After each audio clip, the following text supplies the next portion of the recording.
Technical View Pound Sterling 14 Oktober 2020 per jam 11:22 waktu Indonesia bagian Barat. High 1.2943, low 1.2919, running plus 1.2935. Kembali terbenam dan gagal. Betul-betul kemarin apa yang sempat kita kupas bahwa yang ditakutkan adalah penurunan gara-gara Brexit ataupun bahkan tentang suku bunga negatif. Yang terjadi salah satunya bukan masalah Brexit ternyata, karena memang Brexit ini masih ada waktu 1 hari dan ada kemungkinan diperpanjang, tapi juga memang sudah mengerucut kepada faktor ketidaksepakatan atau dikhawatirkan tidak sepakat dalam waktu dekat ya. Nah, tapi yang paling mencengangkan adalah informasi atau rumor tentang lockdown nasional yang meluas sampai ke Irlandia bagian utara. Ya, jadi kemungkinan itu yang memberatkan kinerja dari pound sterling, karena kalau misalkan lockdown nasional, otomatis gangguan akan dialami oleh potensi ekonomi. Ya, artinya roda ekonomi akan kembali tertahan dan akhirnya kembali terbenam. Nah, kemudian yang kedua, poin kedua adalah Andrew Bailey, Gubernur Bank of England, mengatakan tentang outlook ekonominya negatif untuk Inggris. Jadi kemungkinan potensinya mereka harus mulai menatap tentang potensial menggunakan negative rates atau suku bunga negatif. Tentunya dampaknya memang secara jangka panjang seharusnya itu akan menjadi pompa atau pemompa untuk keadaan ekonomi selanjutnya. Tapi secara singkatnya atau outlook short term, maka kemungkinan potensi itu akan menekan kinerja dari mata uang pound sterling, karena mau tidak mau negative rate akan memberikan efek melemahnya mata uang. Jadi kemungkinan disitulah kenapa dia kembali turun. Lalu kemudian kalau kita kombinasikan dua candle terakhir, ini adalah bearish engulfing. Jadi kemungkinan untuk hari ini kita akan mencari area sell yang mana kita akan cocokkan dengan kondisi di grafik keempat. So untuk sementara waktu kita lupakan terlebih dulu untuk inverse head and shoulder-nya. Mungkin nanti kita akan hapus. Lalu kemudian di grafik keempatnya, nah ini adalah zona yang memang agak-agak krusial ya kalau kita lihat di sini, antara dia mau rebound ataupun mengalami penurunan. Tapi kurang lebih singkatnya seperti ini. Kalaupun misalkan ini naik, dia akan tertahan di area ini. Itulah sebabnya kenapa tadi pagi saya sempat memberikan suggestion untuk melakukan sell ya. Kurang lebih sellnya tidak terlampau jauh karena potensi ini masih memberikan dampak tekanan sebetulnya ya.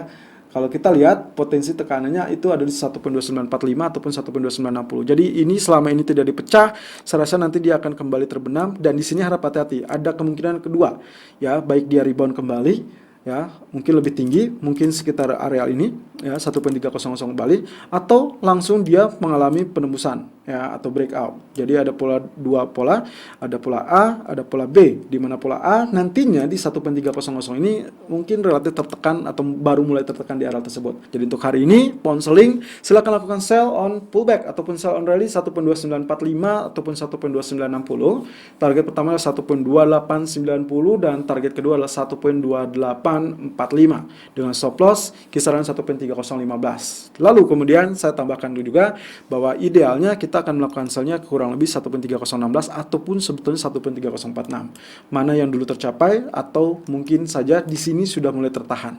Selalu gunakan stop loss dan risk management sesuai dengan equity dan strategi trading Anda. Irfan untuk Agrodana.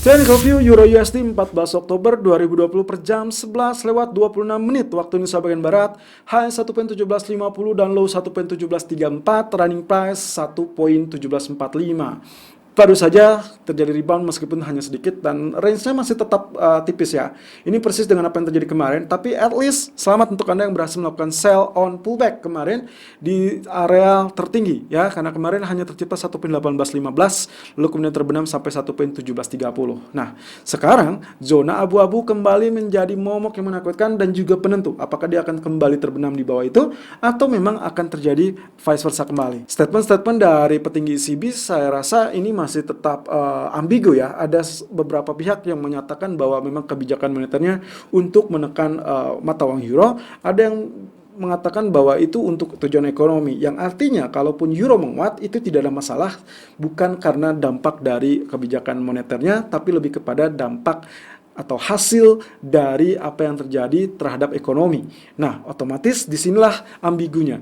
Nah, tapi untuk hari ini saya rasa Christine Lagarde kembali akan menjadi sorotan utama. Jadi tetap perhatikan. Lalu kemudian outlook dari DXY juga mungkin akan sedikit berpengaruh. Tapi kalau kita lihat di sini, ya, dua candle ini atau tiga candle tepatnya, ya persis ya dengan apa yang terjadi di gold sebetulnya.